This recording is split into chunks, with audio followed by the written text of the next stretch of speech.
thrown away like broken metal. The junkyard was quiet. The wind blew gently, moving broken wires and scraps of old machines. The sky above was gray, and everything below looked dead. But deep inside a pile of rusted metal, something moved, a small twitch. Hidden under a broken spaceship wing and pieces of metal junk was a body. It was thin and silver-skinned. It didn't look human. Her long fingers were cut, her legs were twisted, and her eyes were open, but they didn't blink. She was still alive. Her name was Vesha. She was an alien, and she couldn't move. Vesha had been left there 3 nights ago. Her own family, her own people, had dragged her here and dropped her like trash. They didn't even say goodbye. She had begged them not to leave her, but they didn't care. They were afraid of her. Her back was broken. Her legs didn't work anymore. There was metal inside her bones, alien technology that scared her family. They said she was cursed. They said she was dangerous. So they brought her to the human junkyard on Earth and ran away. Vesha had cried at first, but now she just waited for death. She was cold, hungry, her body hurt. The flies buzzed around her face. She couldn't swat them away. She couldn't do anything. And then, footsteps. She heard heavy boots walking on the metal above her. She stopped, breathing. Was it someone coming to finish her? Another scavenger? A wild dog? She couldn't scream, couldn't run. The footsteps stopped right beside the pile. Then a deep voice said, "What the hell?" A human. His name was Griff. He was a scrapyard worker, strong, rough, and tired. He came here every day looking for spare parts to fix broken machines. He had no idea he would find a living being today. He saw her fingers first, barely moving under a steel plate. Griff pulled the metal off carefully. What he saw shocked him. It looked like a young woman, but not quite human. Her skin was soft, but silver. Her eyes were large and glowing faint blue. Her face was bruised, her lips were dry and cracked. "Holy crap," Griff whispered. "Are you alive?" Vesha blinked slowly. Griff leaned closer. "Can you hear me?" Her mouth opened. A weak sound came out. One word. "Help." Griff froze. This wasn't a robot. This wasn't some broken alien tech. This was a real person, alive, injured and helpless. He looked around. No one was there. No cameras, no drones. If anyone else found her, they'd sell her. Or worse. The law didn't care about aliens like her. Especially not broken ones. Griff made a choice. He pulled off more junk, careful not to hurt her. Her legs didn't move. Her arms were thin, weak. He slid his jacket under her body and lifted her slowly. She gasped in pain. "I know. I know," he said softly. "I'm gonna get you out of here." Griff carried her through the maze of scrap metal. She was so light, like she hadn't eaten in days. Her head rested against his chest. He could feel her heart. It beat slow, like it was fading. He reached his old truck and opened the back. It was dusty, full of parts. He cleared space and laid her down gently. "I'll get you help," he said. "Just hang on." But she reached out weakly and grabbed his sleeve. "No, no help. Please." Her voice was broken, shaking. "Hide. Hide me." Griff looked at her, scared, desperate. She wasn't just hurt, she was running from something. "Okay," he said. "Okay, I'll hide you." He drove her deep into the yard, where no one ever went. His workshop was old and hidden, no cameras, no visitors, just silence and shadows. He cleaned a table, laid down a blanket and placed her gently on top. She was half asleep already. He sat down beside her and whispered, "Who did this to you?" Vesha's lips moved. Barely. My own blood." Griff's hands clenched into fists. This wasn't just some accident. Someone had thrown her away, like broken metal. But she was alive. and Griff wasn't going to let her die in the dark. Griff didn't sleep that night. He sat on a crate beside the old metal table where the alien woman lay. A small heater buzzed in the corner, barely keeping the room warm. Outside, the wind howled through broken fences and piles of rusted metal. Inside, everything was quiet, except the alien girl's soft breathing. Her name was still a mystery. She hadn't spoken again, but Griff kept checking her. He brought her water and crushed protein bars, feeding her slowly.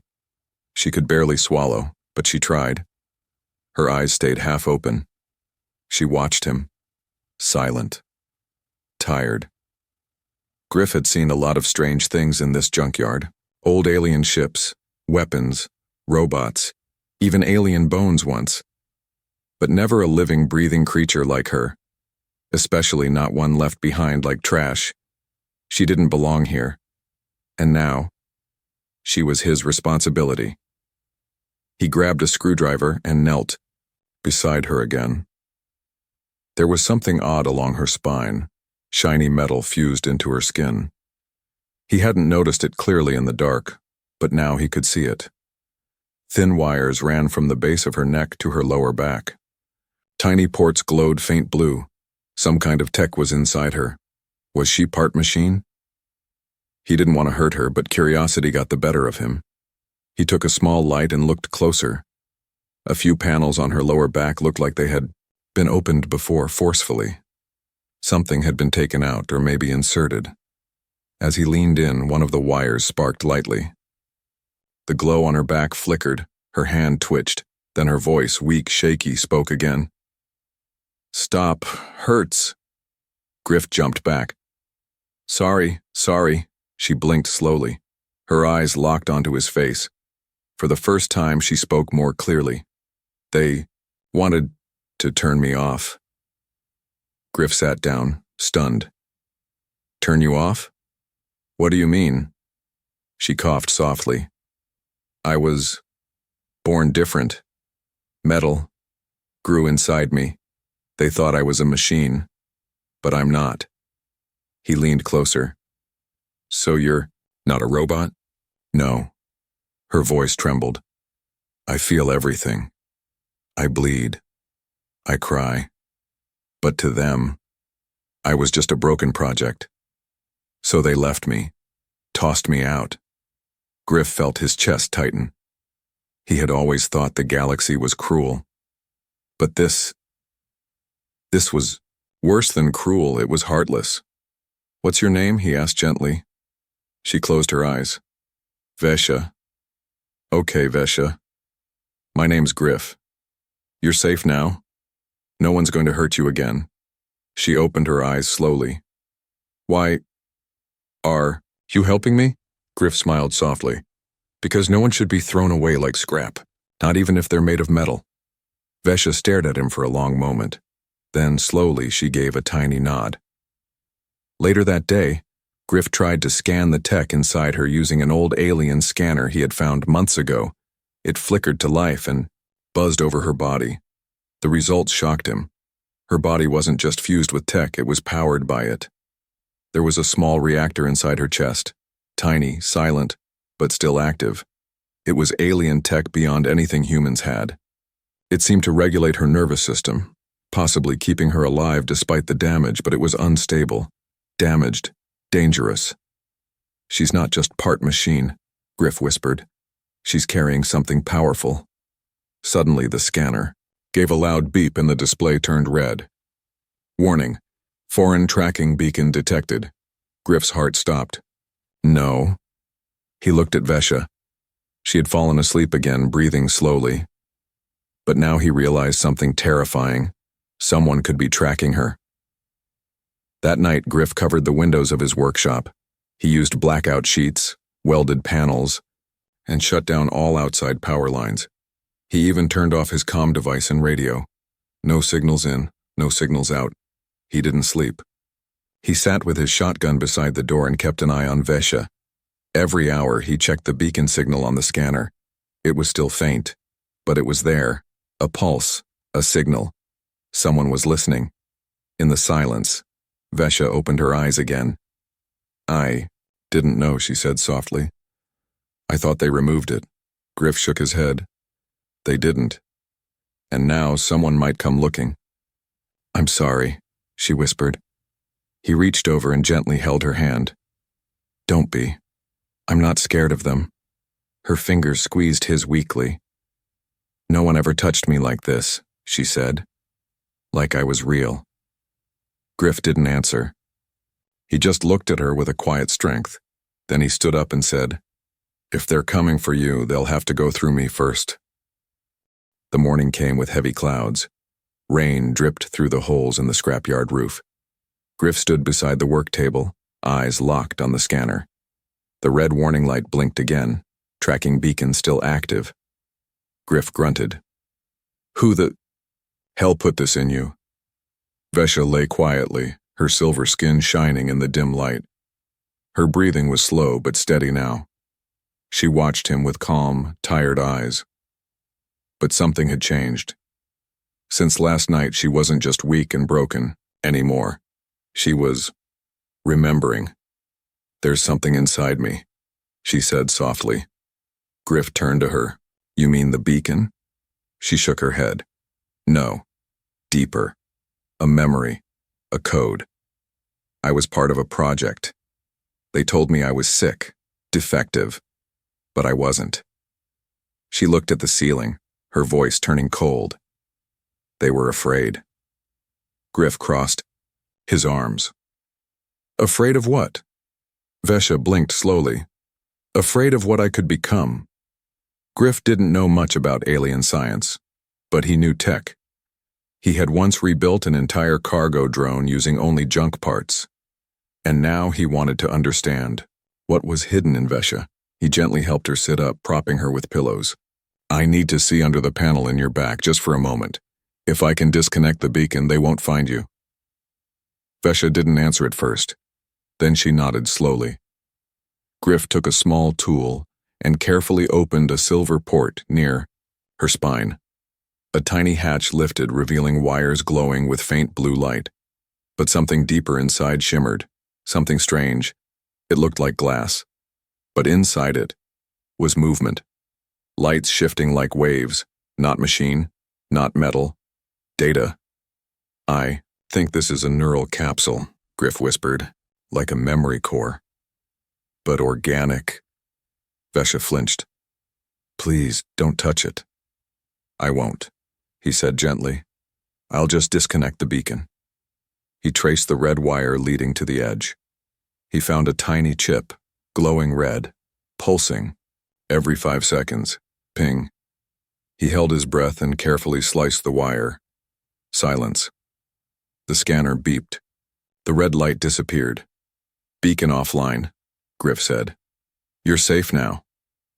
Vesha exhaled slowly. Her fingers curled into the blanket. Her eyes became glassy, as if some pressure had lifted. Then she whispered something that made Griff freeze. They used me to store secrets. Griff blinked. What kind of secrets? She stared at him.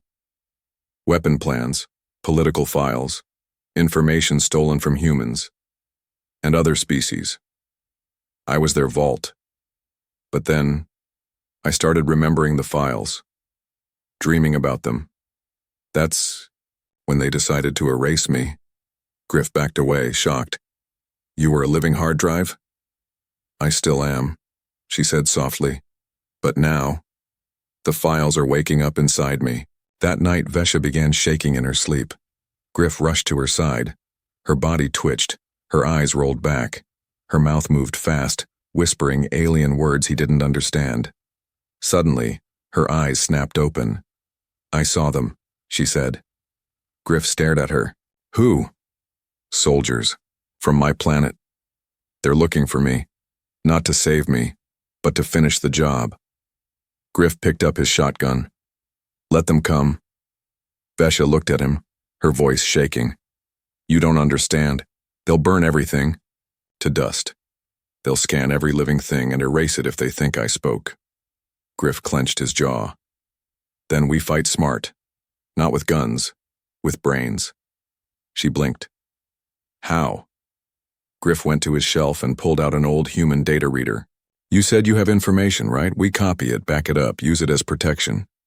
But they'll trace it if we upload, she warned. Then we don't upload, Griff said. We store it in places they'll never think to look. Low-tech, cold storage, paper even. Vesha gave a weak smile. You really think paper can stop them? No, Griff said, smiling. But it'll slow them down. By midnight, Vesha was stronger. She could sit without help. Her hands stopped shaking. Griff had made her warm soup using a broken power coil to heat it. She took the spoon by herself. I never thought I'd eat like this again, she whispered. You will, Griff said. You'll walk again too. She looked down at her legs. They said the tech inside me couldn't heal, that I was finished. Griff knelt beside her. They said wrong. There was a long silence. Then Vesha said something unexpected. Griff, you could leave me. Walk away. Live a normal life. He looked into her glowing blue eyes and answered without hesitation. I won't leave you. You're not just scrap to me. Her lips trembled. Why do you care so much? Griff looked away for a second, then whispered. Because I know what it feels like to be thrown away. The wind screamed through the junkyard that night. Griff stood outside the workshop staring at the sky. The clouds above were strange, too still, too silent. A weird hum buzzed low in the air. It wasn't natural. Something was coming. Inside, Vesha sat in a patched-up chair. She could move her arms now. Her legs were still weak, but she could lift, one of them for the first time. Her eyes stayed on Griff through the cracked window. She could feel it too. Danger was close. Griff re-entered quickly, locking the steel door behind him. Drones in the sky, not human. Vesha's chest tightened. How many? 4, maybe 5, he said. Silent types. Military design. They're scanning everything. Her voice trembled. They've found the signal. Even with the beacon cut, they must have traced my energy signature. Griff nodded grimly. They're not here to ask questions. He rushed around the workshop, pulling levers, moving crates, shifting machines to block windows. He pressed a button hidden under his desk and a trapdoor opened in the floor. An old tunnel from the scrapyard smuggling days. Go, he said. Now. Vesha tried to stand, but her legs shook. Griff was already at her side, lifting her, gently. No time. He carried her down into the darkness. The tunnel smelled of rust and oil. He laid her down on a mattress he'd placed there days earlier, just in case. She looked up at him. They'll destroy everything looking for me. Let them try, he said. Above ground, the first drone passed over the shack. Its light was invisible to the human eye, but it scanned deep, through walls, metal, and stone. It didn't see Vesha, but it sensed heat, a fresh energy trail. Someone had been here. Recently. A red dot blinked on the drone's display. Target nearby. Another drone joined. Then a third. Silent shadows in the sky. They moved in formation. Then, down the far edge of the junkyard, a shape landed. Tall, armored, alien. The hunter had arrived. In the tunnel, Vesha shook with fear. Griff. It's not just drones, she whispered. They sent one of them. A purifier. Griff frowned. What's that? She looked into his eyes. It's not a soldier. It's a cleaner. It doesn't ask questions, it doesn't take prisoners, it burns. Griff grabbed his old pulse rifle from the wall and checked the charge. Only 2 shots left. Not enough for a fight. But maybe enough to slow it down. I'll draw it away, he said. No, Vesha cried. It will kill you. I've faced worse. Griff lied. He turned to go, but her voice stopped him. You can't stop it with weapons. He turned back, eyes sharp. Then how? You stop it with what it fears most. Griff raised an eyebrow. And what's that? She reached into her side and pulled out a tiny glowing shard, a sliver of the memory capsule inside her. This. It holds proof of what they've done. What they're hiding. If this gets out, the purifier fails its mission. Griff took the shard, turning it over in his hands. This could get you killed. It could get us both killed, she said, but it could also set me free.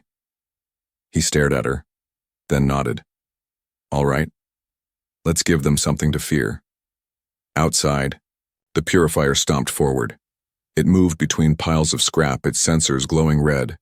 Its voice was cold, mechanical, and cruel. Unauthorized biotech signature detected. Termination required. Griff climbed from the hidden hatch and stood, tall, holding the glowing shard up high. Looking for this? He yelled. The purifier's eyes locked onto him. Human, step away. That unit is property of House Velnar. Griff smirked. Not anymore.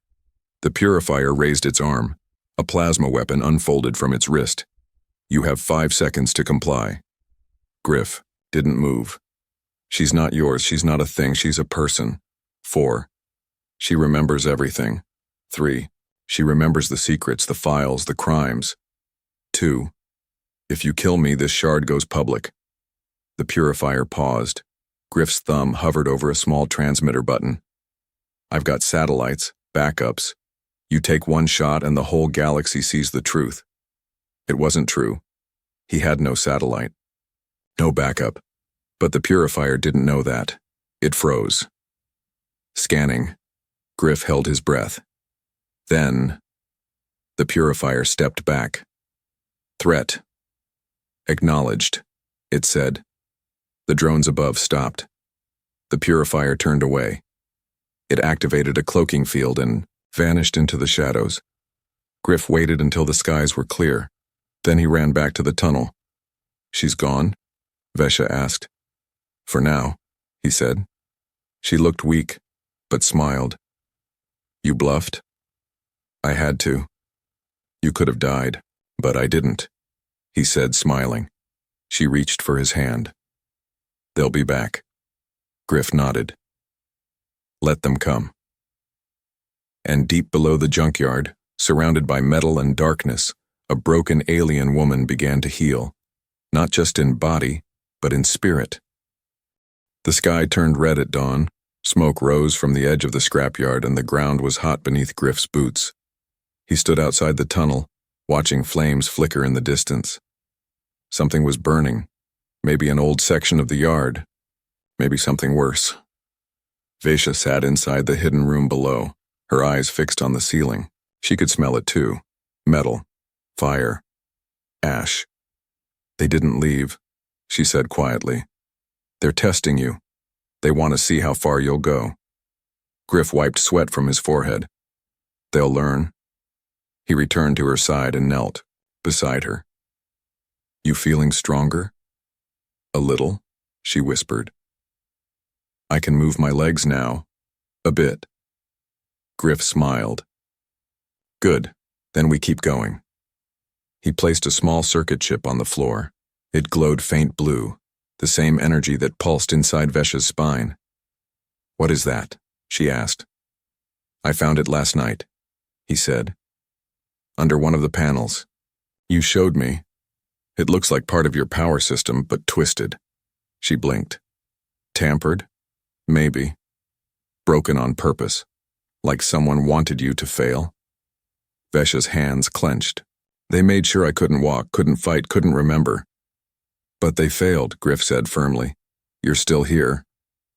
She looked at him with tired eyes. For how long? Griff stood and walked to his tool wall. He pulled out a welding mask, gloves, and 2 metal rods. As long as it takes, he said. I'm going to fix you. Hours passed. Griff worked non-stop. He connected her ports to a power coil. He replaced burned wiring along her spine. Each time he touched a node, Vesha winced, but never told him to stop. He poured water on her when her body overheated. He crushed medicine and gave it to her between steps. He even adjusted an old chair with wheels and a power pack so she could finally sit upright without pain. At one point, she looked at her reflection in a broken mirror and didn't recognize herself. Her face was still bruised, but her eyes were brighter now, awake, alive. Why are you doing this? She asked again. Griff tightened a bolt near her shoulder and replied without turning. Because when I was young, I was broken too, left behind in a mining colony. No one came for me. I survived because a stranger found me and said the same thing I'm telling you now. He turned to her and looked her in the eyes. You're not broken. You're not junk. You're worth saving. Later that night, the sky exploded. A fireball lit the horizon. One of the junkyard's storage units had been blown apart. The force shook the ground.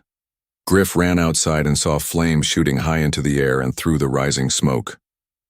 Walked the purifier. Its cloak was gone now. It wanted to be seen. It was hunting. Griff, Vesha cried. They're here. I know, he said, racing back inside. We're out of time. He grabbed his old rifle and a pack of charges. Stay down here, don't move. But Vesha struggled to rise. Her hands gripped the armrests. Her legs wobbled. Sparks flickered from her knees. I won't hide, she said. Not again. Griff turned, shocked. You can't even stand. Her legs locked. She pushed with all her strength and rose, wobbling, shaking, but standing. Griff's mouth opened in disbelief. Vesha. She looked him in the eyes, a tear rolling down her cheek. They thought they destroyed me, but you rebuilt what they broke. They went outside together. The air was full of smoke and ash. The purifier spotted them immediately. It raised its arm. Target reacquired, eliminate.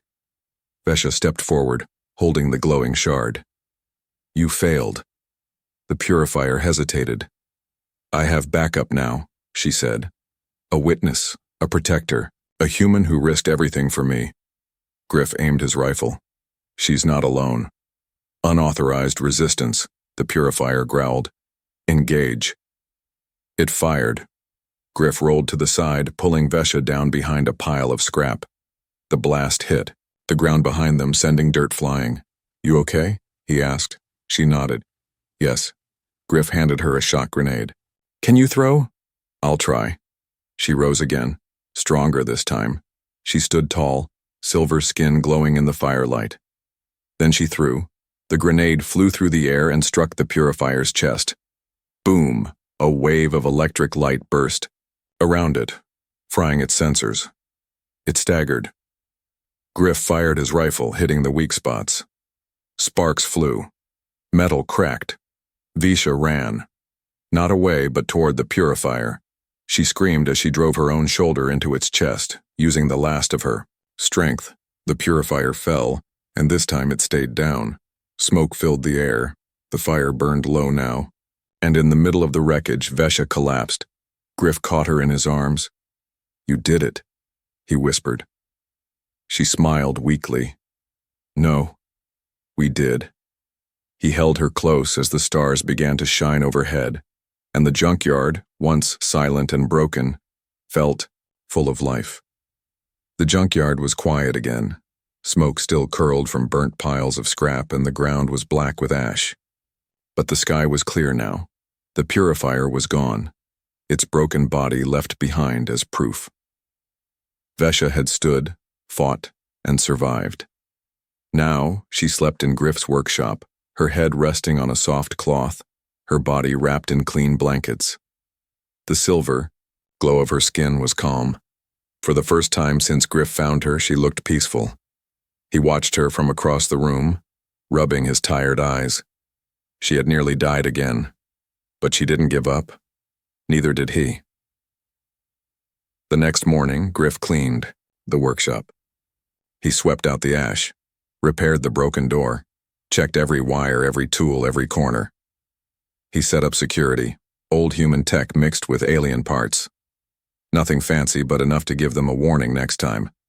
He placed the broken purifiers, head on a metal spike outside like a sign, don't try again.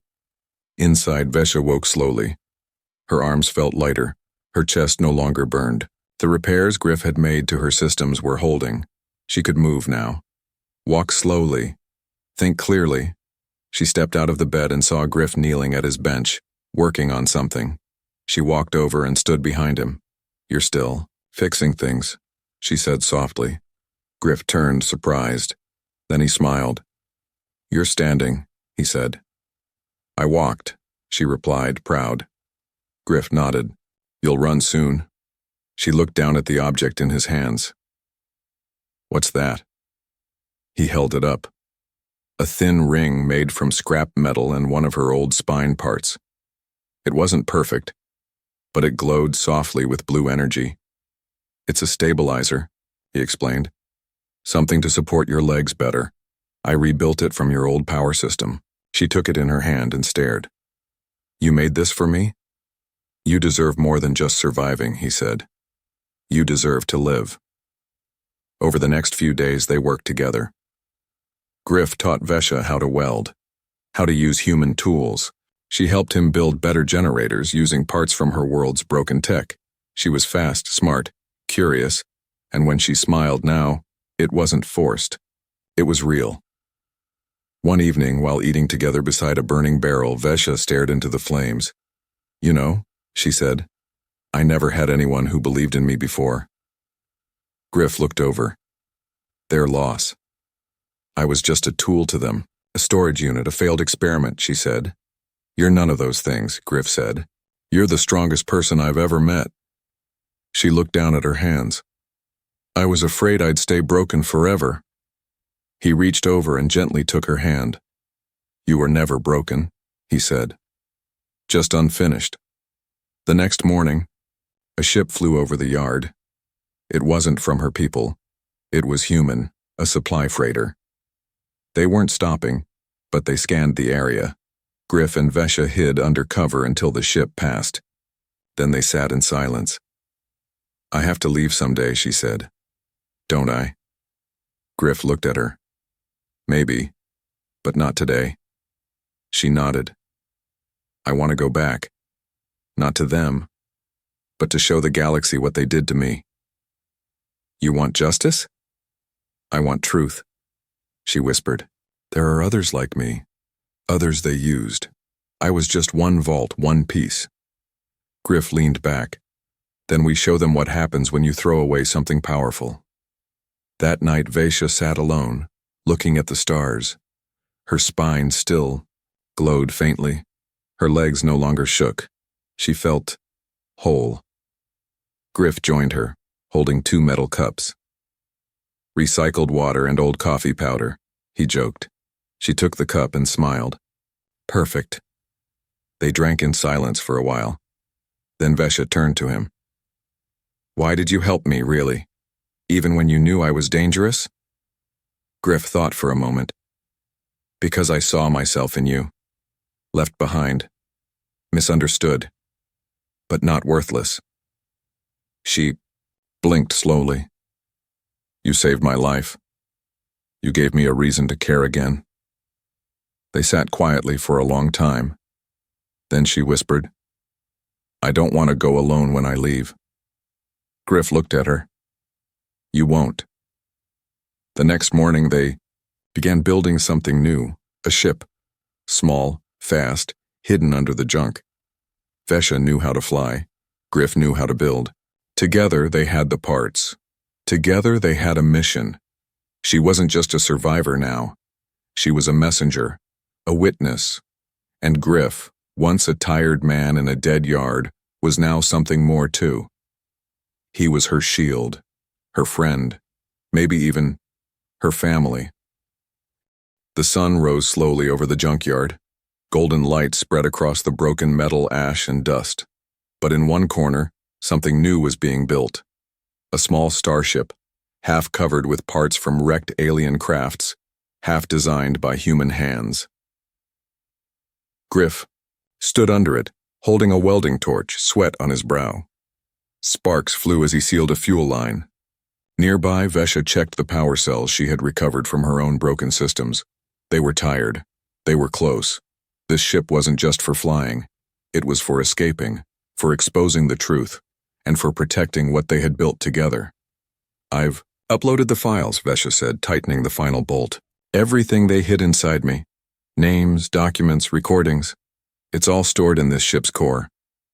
Griff looked at her. And where will you go? She hesitated. First, to the nearest neutral station. Then, to the Intergalactic Council. Griff raised an eyebrow. They don't always listen. Then I'll make them, she said. Her voice was calm, strong. If they ignore me, I'll show the proof to the galaxy. Griff smiled. You're not afraid anymore. Vesha looked at him. Because you made me believe I wasn't weak. She turned away for a second, then added softly, but I don't want to leave you behind. He stepped closer. You're not going without me. Her eyes widened. You said you didn't belong to anyone, he continued. But maybe you belong with someone. She didn't speak. She just nodded. Once. They planned to launch at midnight. But fate had other plans. Just before dusk, an alarm Griff had wired together from scrap buzzed to life. A sharp beep, red lights, motion near the edge of the yard. Griff ran outside. 3 shapes stood in the distance, tall, armored, alien. Not drones this time. Real soldiers, elite chasers. Vesha joined him, her spine glowing brighter with each step. They came to finish it. Griff raised his rifle. They're not taking you. No, she said. They're taking us. She walked ahead of him and stepped into the open, arms wide, voice clear. I know what you did. I know what you buried in me. You want me dead because you're afraid of what I remember. The chasers didn't answer. Instead, one raised its weapon.